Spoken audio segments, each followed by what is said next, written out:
Okay, so Gypsy stepmom Kristy Blanchard just hopped on a creator's live stream, and let's just say she did not hold back. Kristy came in really petty, and honestly, I think she's still salty about Gypsy airing out her and Rod's potential divorce during that awkward apology video to Ryan Anderson. Y'all, Kristy threw some shade. First, she claimed that GRB made Ken sign an NDA. Ryan didn't even sign an NDA. Like, what kind of relationship requires a non-disclosure agreement? That's not romance. That's not trust and love. That is damage control currently and for the future. Then Kristy dropped a bomb. She said that she believes Dee Dee did take care of Gypsy. This is after sticking to the story that Dee Dee was ABUSIVE, didn't take care of Gypsy. Dee Dee was an MONSTER. She had MSBP, but it doesn't end there. Gypsy Rose Blanchard is about to finish her parole. But instead of peace, she's drowning in more drama than ever. Her latest moves? Buying a skull shirt, refusing to take accountability, and being exposed by her stepmother, Kristy, are raising serious questions. Is she reformed, or is she just playing a long game? Let's break it all down. Let's start with the most disturbing detail. Gypsy recently bought her younger sister Mia a birthday gift, a candle and a candle holder. Seems thoughtful at first, but then she posted it online a whole week before Mia's actual birthday. A surprise gift isn't much of a surprise if already on the internet, right? It felt more like a grab for attention than a genuine moment.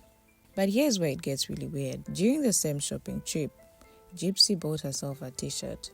It cost $54 and had a shiny skull on the front. That might seem like just fashion to some people. I got my sister a candle from Bed Bath & Body Works. It smells really good. It smells kind of like fresh, like crisp air kind of scent, like beachy. And then we've got her a candle holder to go with it. So that's perfect for her. So that was a success of finding her a birthday gift. But timing matters. She bought this right after the 10-year anniversary of her mother, Dee Dee's death. The same mother she helped kill. That's why people are upset. It doesn't feel random. Gypsy has always been careful and calculated. She knows what she's doing. So buying a shirt with a skull right after the anniversary of her mother's murder, that's not a slip-up. That looks like a message, a bold one. And it's not just about the shirt. It's about everything else she did around the same time. For example, she tried to change the date of her mother's murder. She said it happened on the 9th instead of the 10th. But we know that's not true. Text messages between Gypsy and Nick Godojon show that Nick didn't even arrive at the house until the early morning of the 10th. She was still texting him at 1 a.m. of the 10th, asking if he was ready. So how could it have happened on the 9th? So, what was the reason for this lie? Why change the story now? And why wear a skull shirt while you're lying about the anniversary of the person you helped murder? It feels like Gypsy sending a message. I am free. I did it, and I'll still do what I want. That's what makes people uncomfortable. That shirt wasn't just clothing, it was a symbol. And it was perfectly timed to say, without words, that she's not sorry. Parole without accountability? One of the key requirements for early release or parole is accountability. You're supposed to show real remorse. Not just say you're sorry, but actually mean it. You need to accept full responsibility for your actions and prove that you've changed. But Gypsy hasn't done that. Not even once. Instead of owning up to what she did, she plays games with the truth. One day, she calls herself a victim. The next day, she throws Nick under the bus, as if he forced her into everything. She won't even call herself what she is, a person who helped end her mother's life. She refuses us to use the word. Instead, she tells the public to move on, because it's been 10 years, as if time alone can erase what she did. But that's not how justice is supposed to work. Doing your time doesn't automatically mean you've reformed. Accountability isn't about counting the years. It's about facing what you did, being honest about it, and showing people that you've grown from it. So far, Gypsy has done none of that.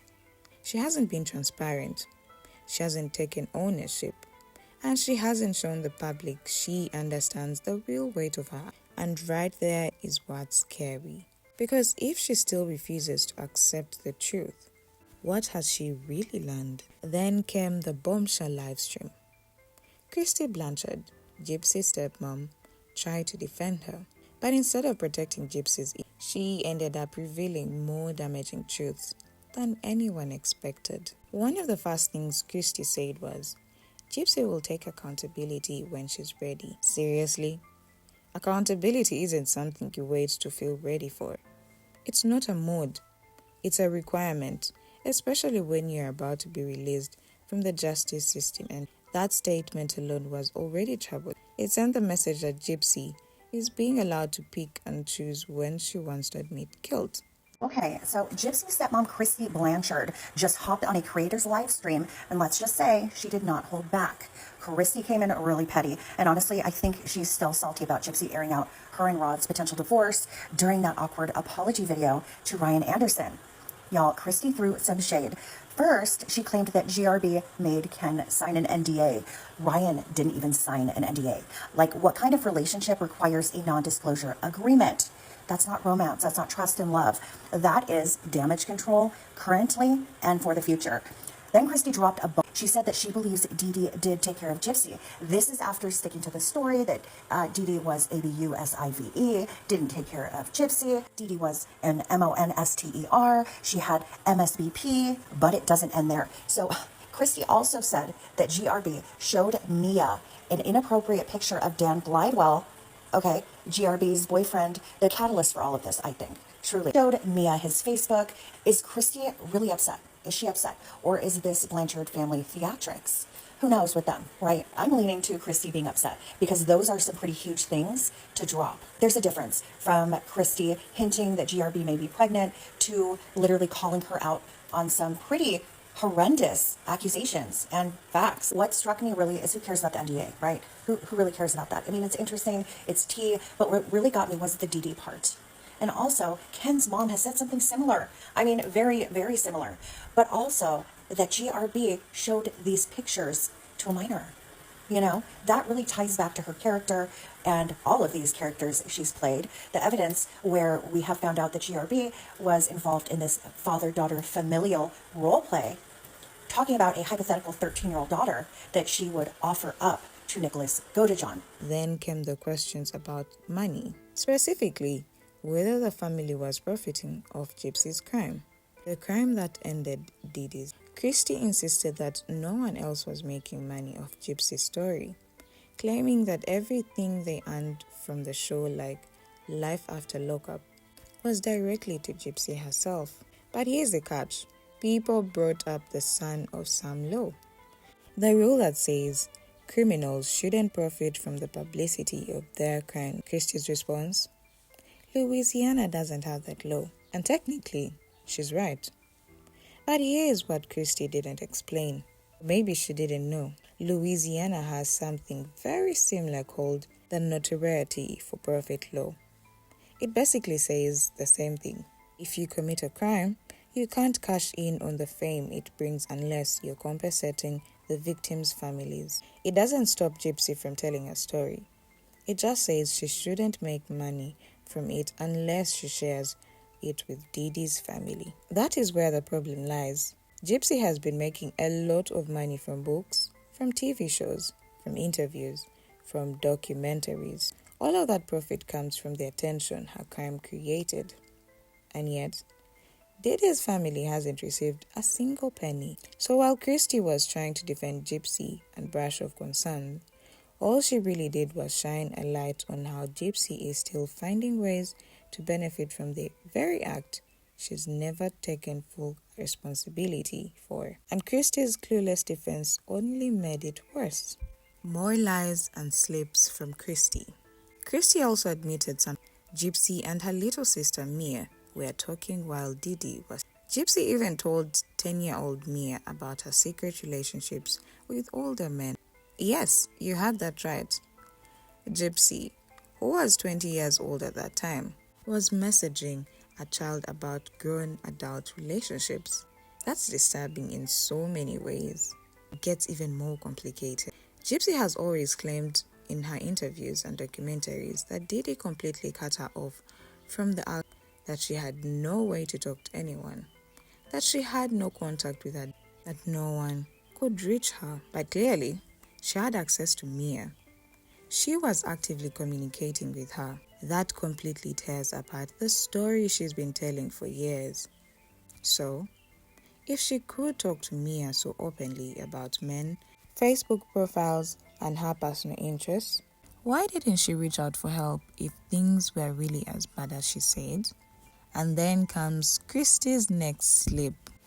She said she knew Gypsy could walk, because if she knew Gypsy was faking the wheelchair use, then that alone should have been a red flag. But in the same breath, Kristy claimed she didn't know what kind of life Gypsy was really living. So which is it? You can't say you knew she was physically fine, but somehow didn't know there was anything off about her daily life. It doesn't add up. These statements don't align. It sounds like Kristy and the rest of her family were either ignoring the obvious or trying to rewrite the story after the fact. You can't claim to know Gypsy could walk and then act like you were completely in the dark about everything else. That's not how it works. The contradictions are piling up, and they're making Gypsy's whole story and her family's role in it look more suspicious. Was Dee Dee really a villain? Here's where things get even more twisted. Kristy admitted that when she heard Dee Dee was dead, her first thought wasn't fear or shock or concerned about what happened. How will I take care of Gypsy? Dee Dee did such a good job. Wait, what? Let's pause there. If Dee Dee was truly the evil, abusive monster that Gypsy and her supporters have painted her to be, why would Kristy say she did such a good job raising Gypsy? Why would her first reaction be admiration of Dee Dee's parenting? This is the same Dee Dee that Gypsy claims tied her to beds, faked her illnesses, and destroyed her childhood. And yet, the woman closest to Gypsy now, the one she calls Mom, admits that Dee Dee did such a good job. That doesn't just contradict Gypsy's story. It completely pulls the rug out from under it. And it doesn't stop there. Kristy didn't say this in a moment of pressure or confusion. She said it calmly, publicly, and with confidence. That kind of statement doesn't slip out unless it's something you really believe. It proves what more and more people are starting to see. Gypsy's story is full of holes. Dee Dee may have been strict, even controlling, but she wasn't a monster. She made sacrifices. She was present. She cared. She may have overdone things, but she did it all in the name of protecting and providing for her daughter. And this is the things she got: to be murdered, lied about, and dragged for years after her death, only for the same people who demonized her to turn around and say she was actually doing a great job. It's not just disrespectful, it's heartbreaking. The drama never ends because Gypsy keeps going. After Kristy's live stream blew up and public attention turned to Gypsy once again, she made a post claiming she was done with the drama and that she would be putting her phone on Don't Disturb. But let's not pretend. Gypsy is the drama, not just once, not by accident, repeatedly, and very public. She stirred things up when she walked into a store and knowingly bought salon-only hair products that require a professional license, then posted the entire thing online like it was some light-hearted vlog moment. That alone could have gotten someone fired or fined. But for Gypsy, it was just more internet content. Then there was her relationship with Brian Anderson. She took what should have been a private, healing part of her life and turned it into a circus. She made it public, romanticized it, and weaponized it. After things went south, she exposed his private medical information during their breakup. This wasn't just messy, it was cruel. She also started calling out creators by name, accusing people of cyberbullying her, while completely ignoring the fact that she was doing the exact same thing. Sometimes even worse, by letting her own supporters go after critiques online with nasty comments and threats. She's even tried to shift the narrative again by asking not to be labeled as the very word that describes the crime she pled guilty to. That's not accountability. That's image control. And just when it seemed like things might calm down, she launched a family vlog on YouTube. The same Gypsy who promised not to show her child online is now preparing to build a brand around the exact thing. The contradiction couldn't be louder. So when she says she wants peace and distance from drama, it's hard to take seriously. Because time and time again, Gypsy doesn't walk away from the spotlight. She runs straight into it. And that's why people don't believe her. Because her actions speak louder than her "do not disturb" post could ever. She wants fame but hates accountability. Gypsy wants us to move on. She keeps telling people that the past is the past, that it's been over 10 years and that everyone should just let it go. But how can we? How are people supposed to move on when Gypsy is still actively making money, gaining followers, and building public brand off the very crime she committed? She says she's not a killer. She claims she was used and manipulated. But let's not forget, she used Nick. She planned everything. She coached him, gave him the weapon, and then stepped back while he took the fall. She lied to everyone. And now, she's free while Nick, a man with autism, is still behind bars for life. That's not justice. That's privilege at its worst. If Gypsy had walked out of prison and said, "I was wrong. I manipulated someone. I regret it deeply. I want to make amends," the public might have responded differently. If she stayed quiet, done the work, shown growth, maybe the story would have taken a different turn. But she didn't do that, not even close. Instead, she doubled down. She kept twisting the narrative, turning herself into the ultimate victim.